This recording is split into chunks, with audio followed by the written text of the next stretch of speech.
What up, YouTube? It's your boy Banks. And we back in the building, you feel me? It's True Talks. Cause True Talks, alright? Let's get straight right into it. Bruh, so you already know. My goodness, a lot of, not great news. Not the greatest news for the Raptors. You already know after... obviously we know what they've been going through and what they've been trying to do. We already know, man. So, bruh, we already know. We already know that basically, first things first, we'll start off with, it's been preseason. It's been preseason. So, obviously I haven't done no breakdowns and none of that stuff yet, because it's preseason. But the good positive signs we've taken away, especially the best positive sign that we've taken away is obviously Malachi Flynn, basically looking like Van Fleet part 2. You know what I'm saying? I like Van Fleet obviously, but I like Flynn. Flynn has shown a lot of promise. There's a lot of things that just the little things. It's not even about the points. It's not even about, you know what I'm saying, obviously the fact that he can shoot and stuff like that. It's just the fact how he gets his points. That's what I'm looking at. I'm looking at the details. So I'm seeing things that most of our guards don't even do consistently, which I've been saying, pulling gaps, you know what I'm saying, all that type of stuff. Van Fleet has a lower shot pocket. So him at the mid-range, that's why you see Van Fleet just strictly does, he does his spot up threes, or he shoots the threes, deep threes, or whatever he shoots, right? Just threes and layups. He doesn't really do floaters. If you know her, doesn't really stop on the dime, pull up in gaps off the pick and roll at the mid-range. Doesn't take a lot of mid-range unless he's forced to, right?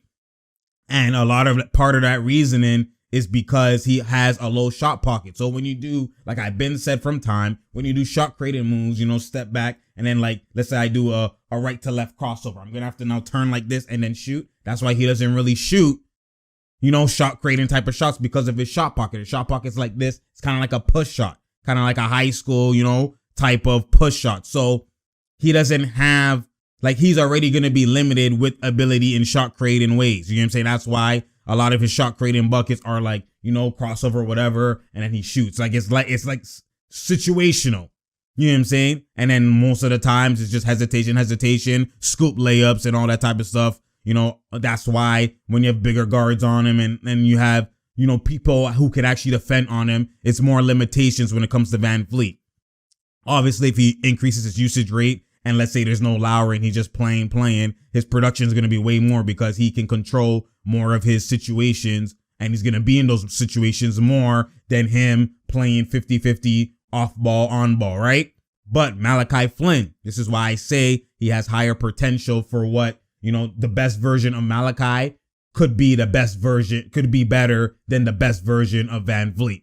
Reasons why is because he doesn't have limitations due to his shot pocket. He shoots like a Klay Thompson. He shoots a normal shot, right? So if you've been watching Malachi Flynn and you've been watching highlights, when he now does his shot creating bag or even off the screen and he could actually just shoot it. He has more, he has less limitations, more of a ceiling, more things and arsenal and more different type of shots he can go to. He's not going to only go to a shot in specific situations. And having less limitations always means you have potential to be a better player than someone who has more limitations, right? So when I look at it from that aspect, if you look, you look at Malachi, just the fact that he could pull and he has a high release, he has a normal shot creating release, you know what I mean? He could just shoot at any time. Van Vliet has to be, you know what I mean? So it's harder for him to get blocked. If he does a step back, he can still shoot it. That shot release is important in terms of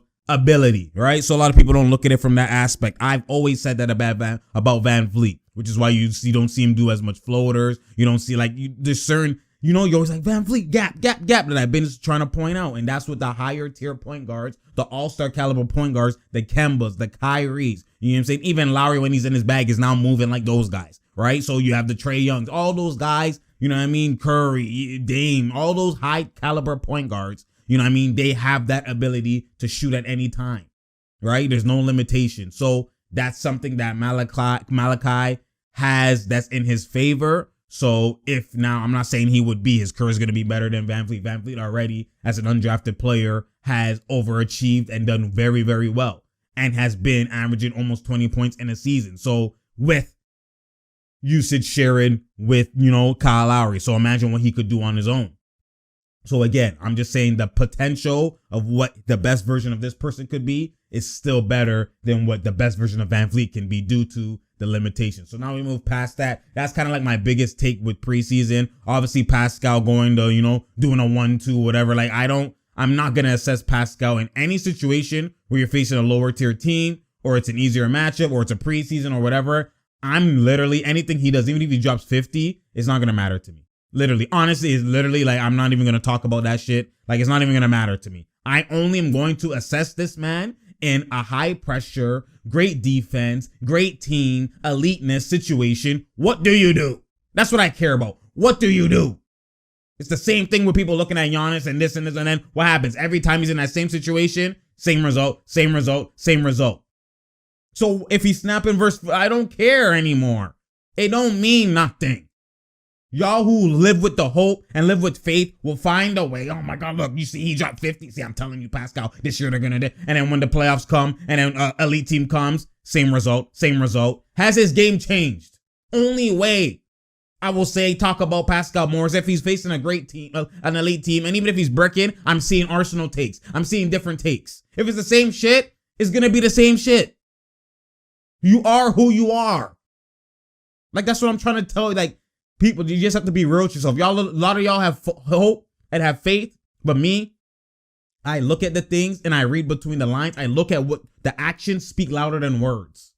You know what I'm saying? I look at the footage. I look at your eyes. I look at your takes. I look at your confidence. I look because, again, you have to put yourself in that person's shoes. If you're really improving, I'm going to see different things. You know what your weaknesses are. You watch the game film and you're doing the same shit. Come on now. The other people who, oh my God, they need multiple seasons late. Look at Jason Tatum, first year as a number one option. He's not even fully number one option the whole year. Only when Kemba was out. Eden. Pascal number one option, averaging less than Lowry and Van Vliet in the playoffs. Are you serious? Even OG was doing more. Even Marcus Smart in the series averaged more than you. Are you guys serious? Bruh. I'm not even going to get into all of that. But anyways, you already know. This video mainly is about what's going on currently. I just have to give my 1-2 cents about what I see currently with the preseason. And my take just on the Raptors in general, obviously. You know what I mean? Like, I'm waiting for the season. But now when we look at it from what's been going on basically has been, the Raptors this whole time have been waiting for Giannis. It's two situations that's been going on lately. Giannis. Oh my God, we're going to get Giannis. That's why you signing Aaron Baines. That's why you don't go for Christian Wood. That's why you don't do this and do this, because you're not going to have the money for Giannis. Oh, say word. The man is re-signing. Giannis already, he's a Nigerian guy. He already is loyal to the end. And now they've already tried to improve recklessly. They're trying. They're actually trying. They got a Drew Holiday. Like, they're actually trying. He went from a big 2 with him and Middleton to a straight big 3 with him, Middleton, and Drew. I see they're actively trying. Nah, I can't just take the easy route and go join a team. Nah, the grind, the journey. This is a man who's been part of the grind, the journey. He's been underdog his whole life. He's from Greece, all of this type of stuff. You've seen the grind and the journey.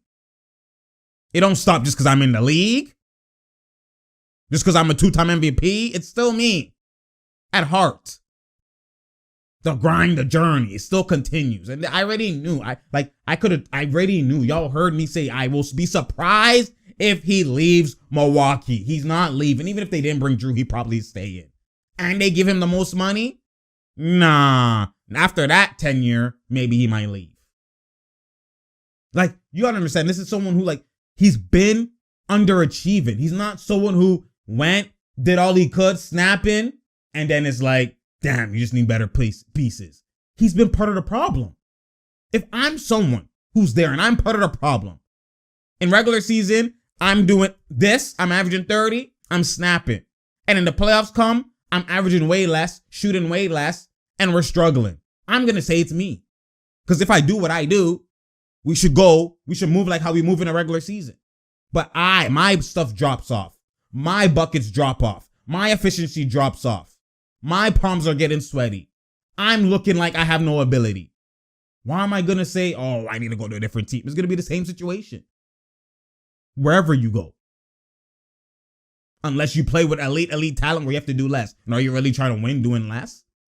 When you've made your name as an MVP, like, you gotta understand, like, when you're on this type of status, you can't, some guys are built different. They can't win doing nothing. I can't win being the third guy when I went from MVP. Really? Nah. So he's like, no, y'all are trying. I'm gonna hold my end of the bargain. I'm gonna try too. And I already knew that was gonna be the case. You know what I'm saying? You have to learn the makeup of each player individually. You can't act like every single guy is going to do what LeBron did, do what KD did. Like, you can't look at it like that. There's still some dames. You know what I'm saying? There's still some of those guys around.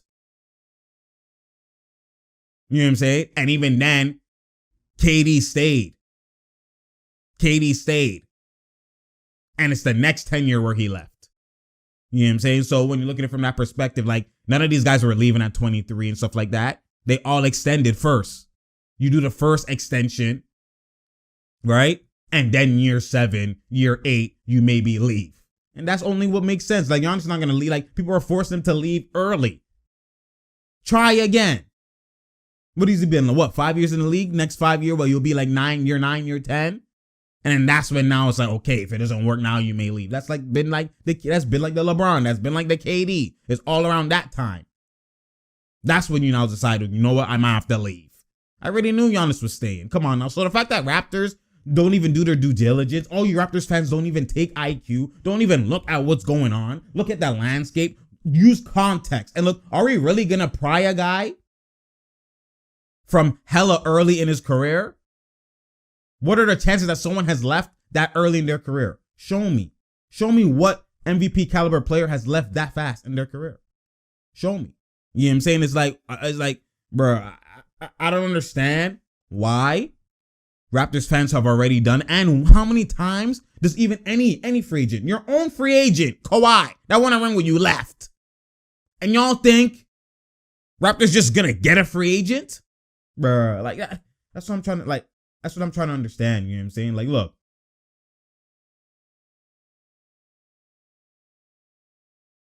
So 7 years. So actually, it's cap. I lied. This is around the time he would leave. So this is around the time he would leave. 7-year career. So he already did his extension, all of that type of stuff. This is around the time he would leave. So erase everything I was saying before. My apologies. That's cap. This is around the time he would leave. You know what I'm saying? That's why I'm like, let me go look. It is around the time he would leave. So, 25, 26. It is around the time he would leave, right? And go to a different team, right? It's a bit earlier than some of the other guys because I guess he just had the tenure of the contract or whatever. But normally, maybe not a 5-year, but it might be a 1-2 year. And then normally the other guys, they leave, like KD, even LeBron, I think it was like year 9 or 10, 7, 8. Around, it's not too far off. It's around the same time. So this is around the time they would leave. So that's cap. But at the end of the day, Raptors have to understand. Raptors fans, this is what I've been trying to tell y'all from time. Why? Why would you ever just automatically assume that a guy would leave to come to the Raptors when the Raptors haven't got anyone of high tier caliber, MVP player? We have never got anyone to just leave their team and just join as a free agent. That has never happened, which is why they did the Kawhi trade. It's always through trade. And even half the times that the Raptors do a trade, they get a guy who used to be elite, and the time they get him, now he's declining. We go through the Turkoglu, we go through the Olajuwon, we go through, I can name a plethora of people. You get them too late. That's why people were skeptical with the Kawhi. It's like, he's coming off injury. Is this too good to be true? He's in his prime, but he came off an injury. There is something still wrong. But I said, you know what? I'ma trust it. I seen him working out with LeBron, KD. I'm like, okay, he's normal. You know what I'm saying? He's normal. And even then, your own guy you had left you. So why would you assume you can't even keep somebody and you think someone else is just going to join? When the roster is looking depleted like this? Lowry might be gone. Like, you don't know. You don't know what's going to happen next year. Now, you also back that up by signing Aaron Baines, Alex Len, like that, Bembry. That's what we doing. I'm not saying they're not clean. But is that really going to elevate you when you lose an Ibaka, when you lose a Gasol, and when you lose a Kawhi? That's going to make you be second round, almost going to be conference finals contender with the Nets coming back. You see the Hawks making improvements. Even bum teams that were bums like the Hornets made improvements. Every team has made an improvement. The Bulls changed coaching. You know what I'm saying? Every team the Wizards got Westbrook. Every team has elevated. And the Raptors declined. Maybe not by much, but they still declined. You can't tell me the Raptors elevated. You lose Gasol, you lose Ibaka, and you're telling me you elevated? That's basically your two big men that will start off the bench. You lose both of them. So now your ones who replaced Gasol, Ibaka is Baines, Boucher, and Len. Come on now. You declined. You have to be naive and be one of the most blindest Raptors fans to actually believe that they improved. They declined. Only one you were happy to retain was Van Vliet. So now that the Raptors are declining, the Nets improve. Celtics, they lost Hayward, but they got Tristan Thompson, so they still improved. You know what I'm saying? You still have the Bucks. They improved. They got Drew. The Hawks got Bogdanovich. You know what I'm saying? They got Gallinari. Rondo. Like, they improved. And they weren't even in the playoff spot. So that's now might be a playoff spot added. A team added to the playoff contention. Indiana got Sabonis back. They improved. Philly. They still have Simmons. But they got Danny Green. They got all these pieces, bare pieces. Seth Curry. They got bare pieces. Improved. Miami's still there. They got their core back. Improved. They got A.B. Bradley. What are you talking about? They got, what's his name? Mo Harkless. Improved. Look at all the teams I'm naming that have improved. Only team that might drop off, maybe Orlando. But even then, they still around that time. They're still like basically the same. You know what I'm saying? So it's like when you look at it from that perspective, is Raptors supposed to still be the second seed? When the whole East improved? So even the bum teams you might have always got wins versus, it's not the same no more? So now, if you're, let's say, a 6 seed or a 7 seed or you're a dropout, let's say you're a 6 seed. You're supposed to now get a free agent willingly to come to a 6 seed team? That might have happened with like Brooklyn when they were 6 seed and they got KD and Kyrie. But they went from nothing to being a 6 seed that is like, oh, wow, you improved. Let me come. There's promise. That's the context. The Raptors is not just, oh, you're a 6 seed. No, they went from second seed to second seed. Now drop all the way to 6 seed. Am I going to come to you willingly? I'm going to look like, what happened here? You dropped off. It's going to affect you. It's going to hinder you as opposed to a team that was elevated. That's the two different contexts. You know what I'm saying? So when I look at it from that perspective, that's what I said. This offseason is correlated to the next offseason. What you do in this offseason goes hand in hand with the next offseason. Obviously, you don't want to break the bread and you don't want to break money and snap to where you give people bread and then now you're not even able or you're not even eligible to even get Giannis if he was available or get Kawhi or there's bare free agents. It's not just Giannis, right? But like I always said, what you do this free agency is important, not just contract wise and being available and being eligible to have, to be able to sign a max contract next year, but also part of it is the attraction. Part of it is having a solid season. If you have a roster and you suss and your roster now declines and you're not able to be in the same position that you were which was the bubble, which is you go to the second round, you tough it out to maybe 6 or 7 game series. You lose by a hair, you know what I'm saying? All that type of stuff where it's like, oh my God, these guys weren't no easy matchup. They fought it out. That's the only way. That's the earliest round you could lose a second round. If you lose before that, you're going to look like a laughingstock. Why am I even going to look at you if I'm a free agent that's of a high caliber? Why am I looking at the Raptors for what? You already have things that are out of your advantage. that is out of your control. One, being in Toronto. People who players, US born players, is always like, damn, more taxes, the conversion, the currency, all this type of, there's so many things behind that already is like, am I willingly just gonna go here? When there's other places, you got weather, you got all these things. Then on top of that, you get what I'm saying? Like I said, you're out the country, all of that type of stuff. Now on top of that, it's Toronto. A lot of people don't even, obviously it's a great city. We already know that. But people don't even travel within the states like that. So they're going to know what Toronto is like. They only know Toronto when they go there for games twice a year or once a year. Especially if you're West Coast. Twice a year if you're East. But you know what I'm saying? It's like you already have that whole, that whole disconnect already with being Canada and US. You already have that disconnect there. Now, you want to add the fact that they don't be getting hella televised games. Oh, there's a lot of these things that play into it. Obviously, if they have a star-studded team, they might get more. But even with Kawhi, how many televised games did they get? When there's teams like, like Zion with the Pelicans getting embarrassed just because he's there and they're not even a good team. Or at the time.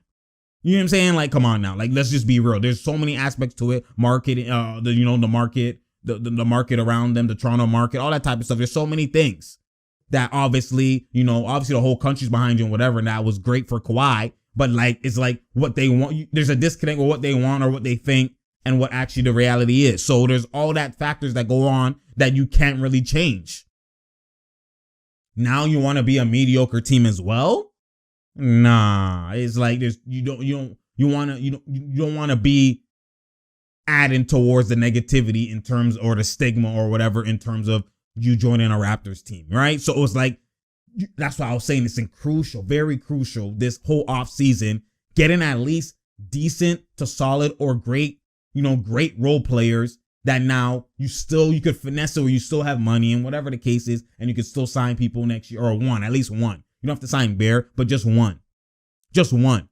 I'm not even going to get into details of that, contractually and all that type of stuff. But that's basically the whole blueprint that I laid out that you should actually be following, or you should be like, you know what? This is how we need to go. Get a low tier role player that you're getting more than what you're getting. Like I said, in Christian Wood and other people, obviously, right? There's other guys that you could have done. Or even if it's like, let's get a Dion Waiters, let's get a Beasley, whatever the case is. You fix up even Cousins. Cheap guys who could do more than what their money is worth, what the money they're going to be getting is worth. They're doing way more. They bring more value to the table. They're getting, just basically you're buying them. You're paying them for, it's a steal. Pinch money, but we already know he's way better than that money. But we have leverage to only give him that pinch money because when he's been out the league, or he's been injured, or he has to redeem himself. So he's willing to take that small bag for a better opportunity. That's something that you go along those lines, or you get a young gun, like I said in Christian Wood, someone who is not really known too much, but is somewhat known, so you can get a little bag, or a bag for him is like a small bag for what anyone else in his position would be getting. That's what you go for. So it doesn't affect you fully in getting a max contract guy. But then what happens now? You're willing to not do any of that because like Giannis. And then now Giannis re-signs with Milwaukee. Re-signs 5 years off the table. Your main guy you was going for. And I know a lot of y'all Raptors fans feel, oh my God, Kawhi. And then now Giannis, wow, this one hurts. You should never have felt that because you should have never have believed. You should have never believed that Raptors were getting Giannis. Literally, anytime, like the whole time I'm like, yo, this would be a surprise. A surprise if Raptors were to get Giannis. Like, I don't even believe that shit. It's cap. I said that from day one. What are y'all talking? And even if you were to get him and you have Pascal and Giannis played together, we seen that shit in an All-Star game and they couldn't get a bucket. Pascal couldn't even post Harden. Giannis was getting patted by LeBron. What are we? That's what you're going to down the clutch? Pascal and Giannis? Anyways, that's why I'm like, just be talking. Like, he's just, oh my God, just names. Just like, y'all don't even watch the footage. Y'all don't even watch games. You don't even know who plays like what. Like, what are y'all, like, anyways.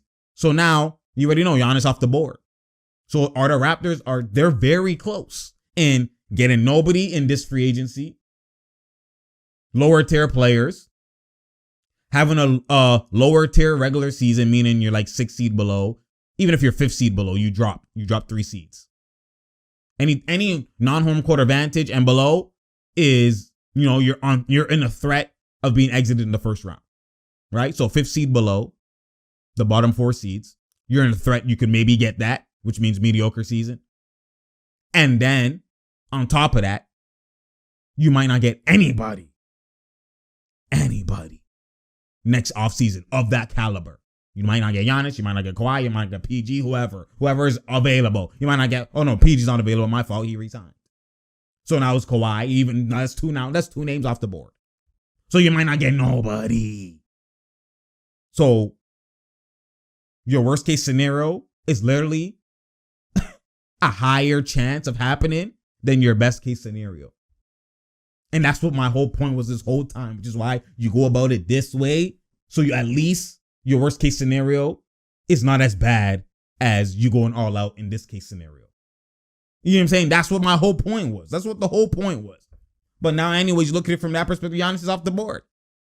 So now when we look at it, Harden, Raptors have interest in Harden. Now Raptors fans are doing the same shit they did with Giannis, they're doing with Harden.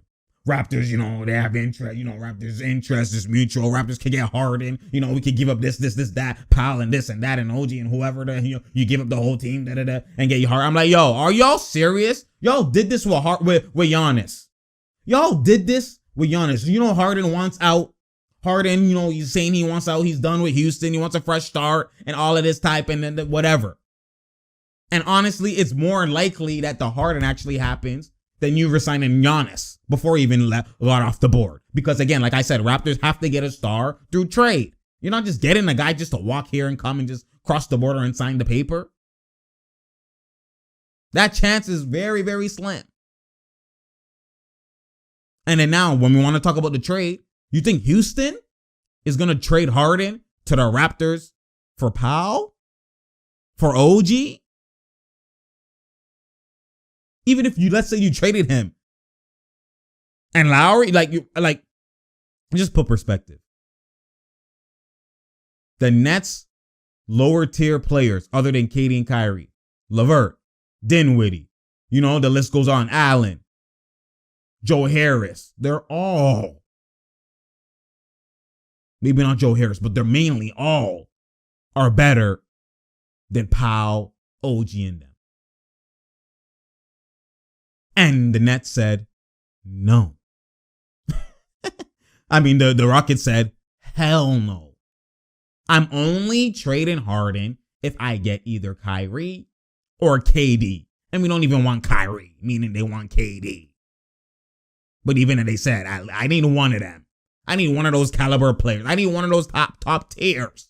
If I'm trading Harden, who's been that's what I'm trying to say. He's been an MVP finalist. A top 2 MVP candidate for the last, I don't even know. It feels like 10 years.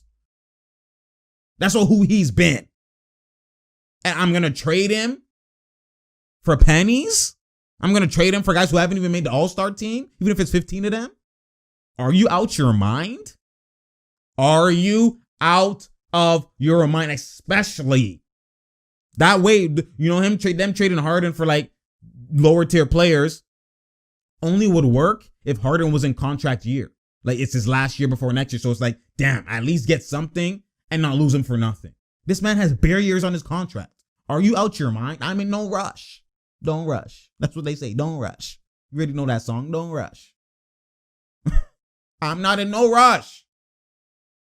So Harden doesn't even have the leverage. And you think the Raptors have someone of KD and Kyrie's caliber? The whole roster don't have one guy. Not even one guy sniffing. Don't even have one guy even close to KD or Kyrie's caliber.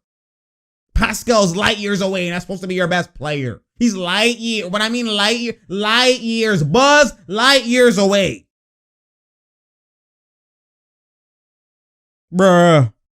So I don't even want to hear, Raptors fans. Why do Raptors fans always find a way to the most no IQ things and the most unforeseeable and unrealistic things? Y'all act like it's about to happen and have so much faith and hope. And then when it doesn't happen, oh my God, so disappointed. Y'all just set yourself up. It makes no sense. Starting from the Giannis, it made no sense already. And then now this Harden, acting like it's about to happen. Like it's actually like, oh my God, like, Raptors could throw away this player and, throw away Powell. But like, come, you can't be serious. Powell. In a Harden trade, like, bruh, if I'm the Rock, I feel disrespected. I actually might not do any deal with you just for even approaching me with that fugazi ass shit. What are you talking about? That's why only Philly makes the most sense, because at least Simmons is an all-star. He's a 2-time all-star. Yes, he's not on Harden's caliber level, but he's still an all-star. And then you get other pieces. At least you're getting an all-star. Any other situation, you're not getting an all-star of promising, maybe could be MVP in the future caliber, like what they say. Because they say Ben Simmons is on a LeBron level, whatever. He's just, you gotta understand. Ben Simmons, obviously, like I've always said, he can't shoot. And the reason why he looks hella fugazi, even him looking fugazi, still is an all-star. But he looks hella fugazi because of the comparison and the duo and the play style mix, a mix of him and Embiid. Both of them need paint. Obviously, Embiid could do his damage outside, but do you really want Embiid just chilling outside the whole time? No, you want him on the block eating. So now Ben Simmons is like, you know what I'm saying? But if you gave Ben Simmons a Giannis type of team, a 5 out, and I just can go downhill, Ben Simmons is doing Giannis numbers. I promise you. With even more assists. That's what I'm saying. So if you, like the Ben Simmons you see now, a lot of people, like I said, the problem, people can't understand about situations. They can't understand about ability for situation. Giannis, LeBron, and Simmons, those 3 guys are the same prototype where they only thrive in one situation. With their play style, if they play their same play style. Their play style, Giannis' play style, if he plays the same play style, can't thrive with the Warriors. No, that's cap. Like, even though LeBron was on the Warriors, no. If you remove Draymond Green, and then now you put that person in, maybe. But I'm saying the same Warriors, you think Giannis could thrive with Draymond there? You think LeBron could thrive with Draymond there? You think Ben Simmons could thrive with Draymond there? No, that's cap. Draymond is the guy who's limited, and everybody else is multifaceted, which is why KD thrived. ISO bucket getter, can still come off screens, pin downs. He can do everything that Steph and them are doing. Giannis and them, they need LeBron. They need that one play style, which is why LeBron, ever since he realized I can get to the finals and I'm MVP and whatever, and then he won with the Heat and he figured it out, I'm going to duplicate that play style in every way that I can. And only now with AD, it's somewhat slightly different. But even still, AD has to be able to shoot. You know what I'm saying? You have to have still shooters at the end of the day. So it's like, you know what I mean? And it's still the same ball dominant play style. So when you look at it from that perspective, like, bruh, y'all actually believed that was going to happen with the Raptors. But even then, Houston at least could trade for Ben Simmons. And if they trade for Ben Simmons, he might thrive in a different play style. So at least he might be close to what, the trade-off what you're giving up Harden for. Which is why you see Harden go, I'm open to Philly, because he knows, at least logic-wise, them getting back something could at least be something close to what Harden was doing. Because remember, Harden, before he got to Houston, wasn't doing what he was doing. So now the Harden that you get in Houston is a different Harden, which is why a lot of people didn't foresee that. It's just the same thing with Simmons. Simmons obviously in his, the role he's in, but it could be that when he's in Houston, and it's a different play style and it's different, he has bare shooters around him, it could be a different guy, a different outcome. He could actually be close to maybe what Harden is doing. Obviously under 30-something points per game, but like, you know what I'm saying? MVP caliber player. So at least it makes more sense. You think Raptors have one of those?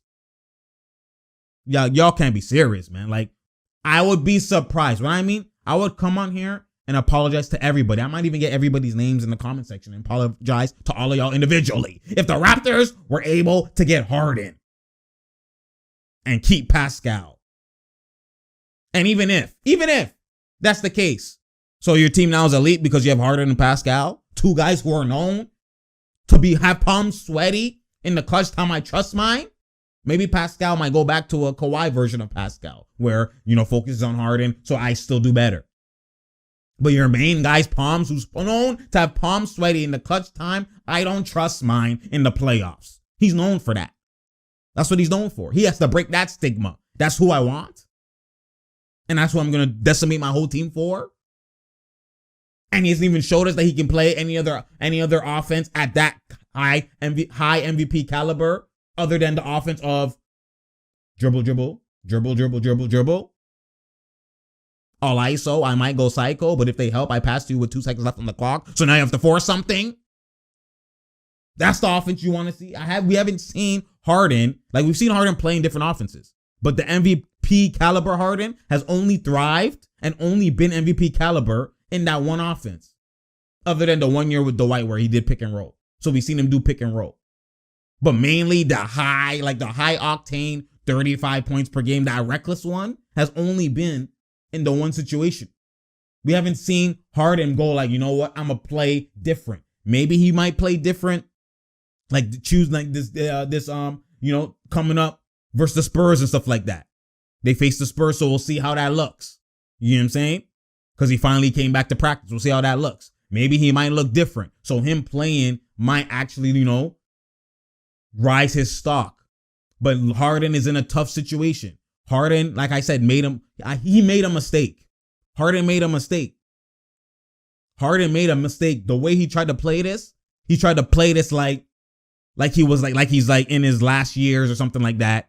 Like Anthony Davis did, like Kyrie did, like Paul George did. All those guys, the common denominator was the next year is their contract year. Or the next year, they're off contract. One or the two. So at most, it's 2 years. You're in the last year, there's only 1 year left. So it's like, am I going to trade a guy for 1 year? Same thing with the Kawhi. All of that type. All of these guys have either had 1 year left on their deal or they're about to be a free agent. That's when now they're moving how they want to move. Harden has 3 years left.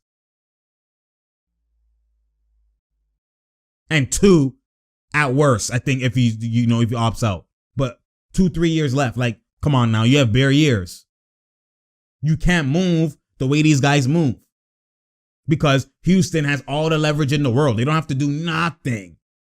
Not only that, the only way Harden could force himself to get traded is by doing what? Create havoc.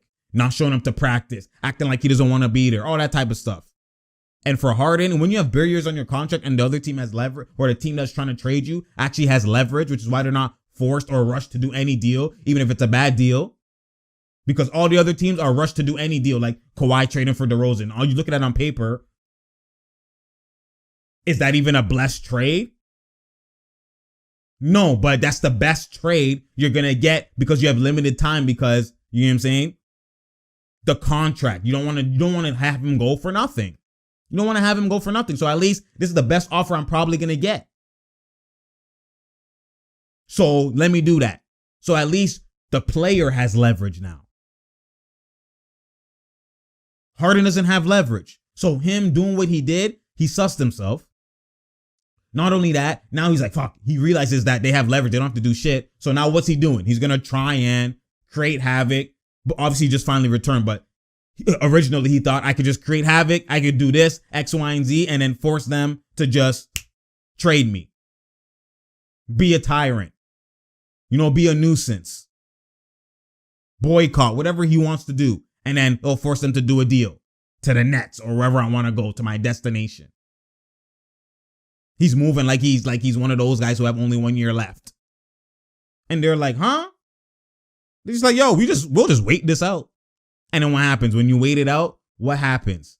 The player, Harden, is going to look only worse and worse and worse. The longer he keeps doing it, this is why you see him coming back. And now he's going, I'm going to do it professionally, because his agent probably told him the longer you do this shit, the worse it gets. And the chances of you going to even a destination you want to go to is even worse, because the longer you do this stuff, your stock decreases.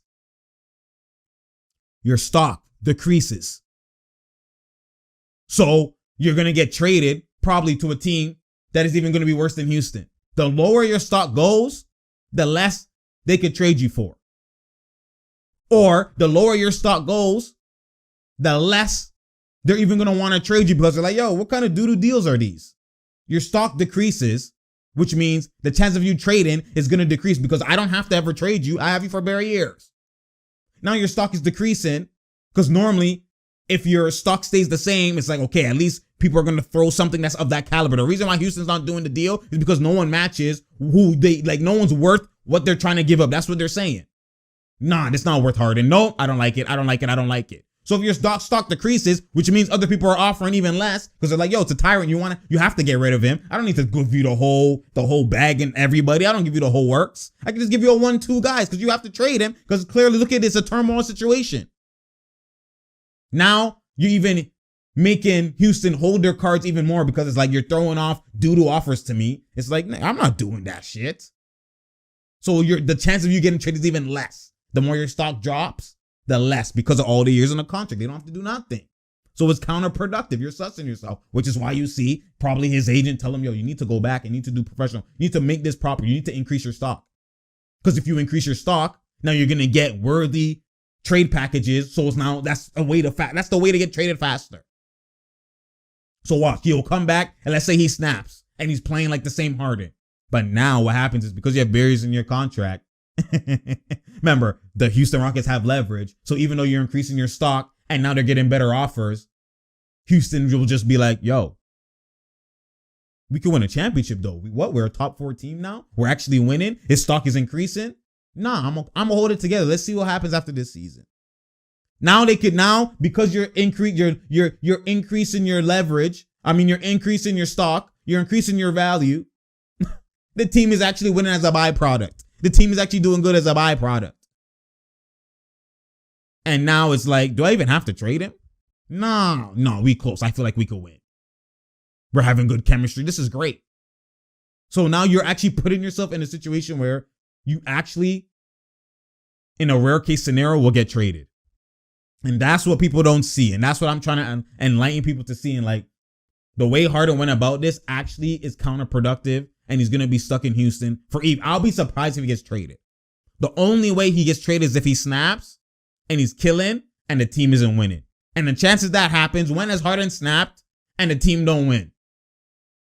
That's what you have to understand the context. Harden is no scrub. Harden, even if you don't like his play style, even if you say dribble, whatever you can say about Harden, it don't matter because at the end of the day, he's been a top MVP candidate every single year. For you to be a top MVP candidate, you have to be winning. Harden has been winning. Maybe not the playoffs, but regular season, he has been a top 5 guy. He's been winning. He has been unguardable and he has been winning. Whether it's with Chris Paul, whether it's with Westbrook, whether it's with Dwight, he's been winning. No matter what. That's something you can never take away from Harden. He has been winning in the West.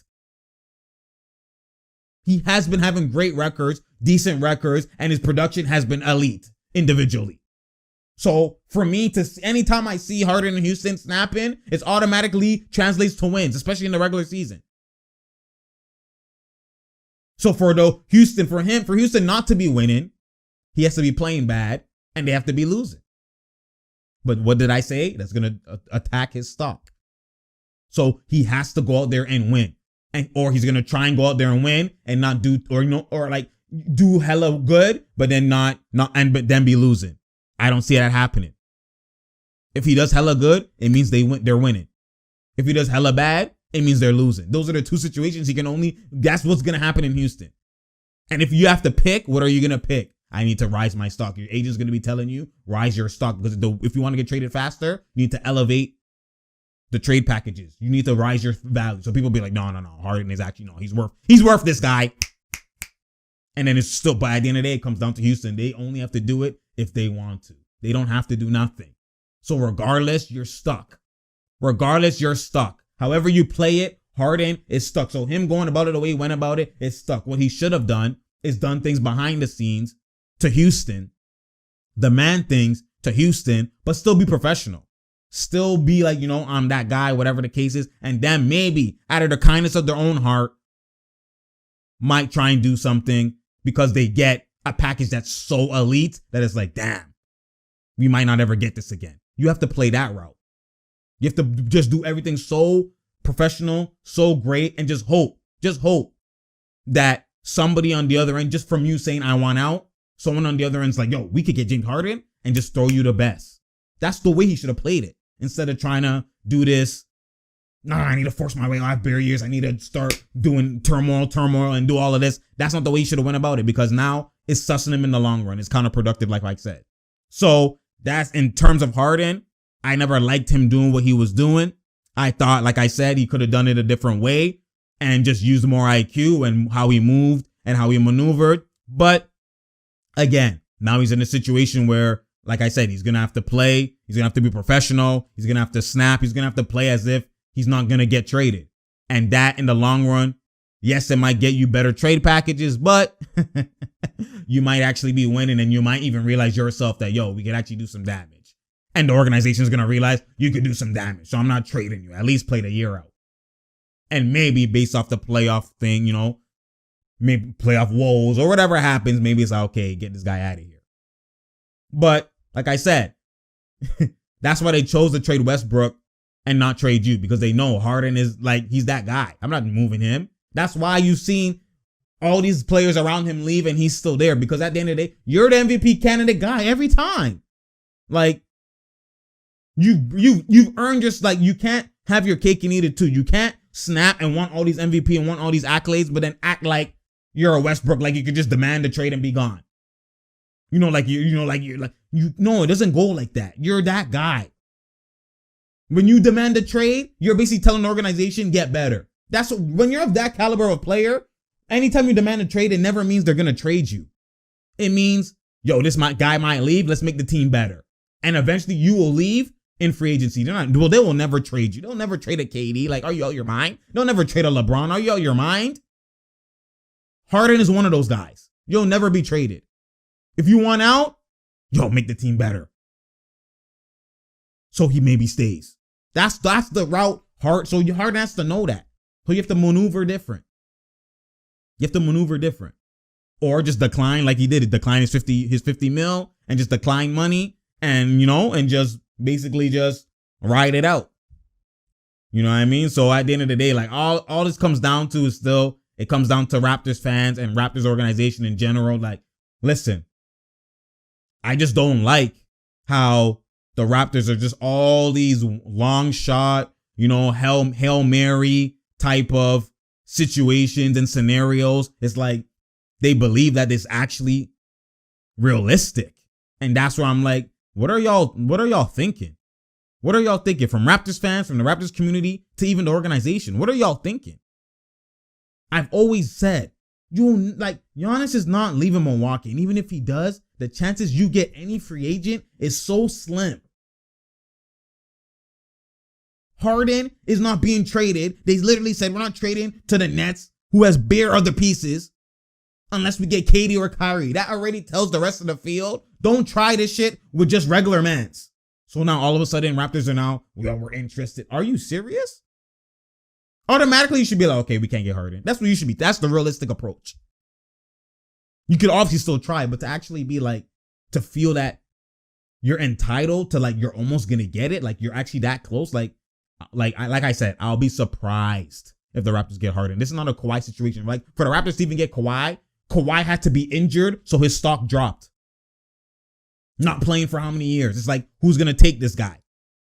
If it was regular Kawhi, no injury, you think Raptors would be able to give him away for Harden, for DeRozan and Powell?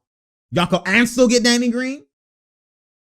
Like, y'all, that's what I'm saying. Y'all have to understand, Raptors only got a superstar in a situation where that superstar wasn't looked as a superstar anymore. So that's why it was the one great situation where it's like, wow, you can actually trade a lower tier star for this guy, because now everyone's viewing him as a lower tier star. So it's like, oh, it's equivalent, or it's a bit better, but like, you know what? That's the best they could do. Trading for a top tier star with no injuries, with no issues like Harden. And you think you're going to just trade for, like, Raptors have never had a top tier star like that. Only ones they've had was, remember, Vince Carter, Tracy, and Bosh. Tracy they had before he wasn't labeled that, because he wasn't that. He became a top tier star after he left, which is why he wanted to leave. Vince Carter was that. But at the time, you now were losing him. He had injuries, all these type of stuff, injury history. But even then, you got him through the draft. Chris Bosh was a top tier, like he was a top tier player. He was an all-star. He wasn't a top tier star, but he was an all-star. And what it was through the draft. DeRozan, through the draft. The Lowry you got that became an all-star. He was a sixth man when you got him. So he wasn't that. You got him to be better than what you actually got him at the beginning. That's been the Raptors' theme. Through the draft or through trade. And even through trade, it's like their stock is low. Nobody sees them as that. Then we see them as that though, so we get him. Which is why you've seen the Raptors always make bad decisions and get in a Turkoglu, get in a Sean Marion, get in a Elijah. And you always get someone who's past their star phase because you see them as a star, as what they once were. You can never get guys that are in their prime at that time because they're not looking at the Raptors. And Raptors don't have any caliber players to even trade for that kind of caliber guy. So you only get lower tier guys after they've been high tier. That's been the Raptors' trajectory always. So just because you have Masai here who has IQ, and there's not like Masai's wrong or whatever the case, he has to do his job and try at least. But Raptors fans, y'all should have more IQ than that. Y'all should understand what elite looks like and understand your history. Maybe half of y'all only came when Kawhi came. That's why y'all having this, oh my God, Giannis, like, bruh, Kawhi was an outlier situation. Most stars that are injured like that, haven't played a season and having a chronic injury or whatever, don't redeem themselves back to superstardom. Or, you know what I mean? They're always going to be a shell of themselves moving forward. So now you get a shell of themselves, like the Turkoglu, like all these other guys that Raptors have always got. And even through the draft, it's like you still don't. You might even suss a 1-2. You might draft a Terrence Ross instead of a next guy. You might draft Andre Bargnani instead of a next guy. And then even when they tried to trade for Rudy Gay, it was like it didn't work. It's still, oh my God, it's sussing. It's always a negative. It's like it never works out. Kawhi was the only one because it was a rare situation that probably won't ever happen again. A superstar that has a big injury, but is back. And no one knows it. That rarely happens, man. That rarely happens. So, you know what I mean? At the end of the day, you already know. Just giving y'all my IQ because that's what I do. You feel me? Raptors, I'll be surprised if they get Harden. Like, I would actually come back here and just give the biggest apology of all time if they were to get a Harden. So I just feel like it's capped. They're not getting that. And then I always knew they weren't getting a Milwaukee, a Giannis from Milwaukee. I always knew that, which is why I was trying to say, Raptors, what are you? And even if they got him, it's not going to work. Him and Pascal is one of the ugliest combos of all time. They're the same guy. If you remove Pascal and got Giannis, okay, bless. Now we talking. But they're not doing that. You know what I'm saying? So it's like, bro, it never was going to work either way. And we saw that in the All-Star game. We saw that at the end when mans were getting padded. So, you know what I'm saying? Like, at the end of the day, you already know it's True Talks, because True Talks, you already know. Share, like, and subscribe. We out here. There's no doubt here and there's no drought here. You feel me? Bro, this is what elite looks like at the end of the day. You already know we're 1 week away from the NBA season and we're going to get back into action. Man, I'm so amped for this season, especially like you got Brooklyn, you got all of that type of stuff. Later, near the end of this week, I'm going to be giving my predictions for the East Conference and for the West Conference, what I think the playoff season is going to end up looking like, what I think is going to be the top tier teams, etc., and all that type of stuff. And just giving a breakdown because obviously now we have mainly the rosters are kind of filled out. Everyone's playing. We kind of know what's going on. Rosters will be more solidified near the end of the week, especially like Saturday. I think that's the last preseason game is either Friday or Saturday. So we already know they're going to waive a 1-2 guys who are trying out, whatever the case is. But regardless, we know what the main rotational pieces are. So, you know, I'm going to give mine, you know, just an IQ. That's what I do of what I think and what I'm, you know, most likely the conferences are going to look like in terms of the, you know, the playoff teams. I don't care about the teams that aren't in the playoffs, but the playoff teams, I'm going to give my range of where each team I think is going to go. Obviously at 1 through 8, you know, you could try and do that, but like, I don't really do that like that. You know, it's just, I give my range within my 1 through 8. So we'll do that, you know, our conference predictions, season predictions. So we already know. Anyways, you already know. Like I said, it's True Talks. Because True Talks, like I said, share, like, and subscribe. Tell a friend to tell a friend to tell a friend. You already know, man. Raptors, bruh. Raptors fans, y'all need to think, do better. Do better. Be smart. Stop giving into all these fugazi ass narratives, man. With getting this and getting that. Stop doing it. Stop it, man. Giannis re-signed, bruh. Yo, Raptors better hope they get, I pray, Raptors get somebody. Because if they don't, there's a lot of ethering coming their way. You already know. And I'm out, man.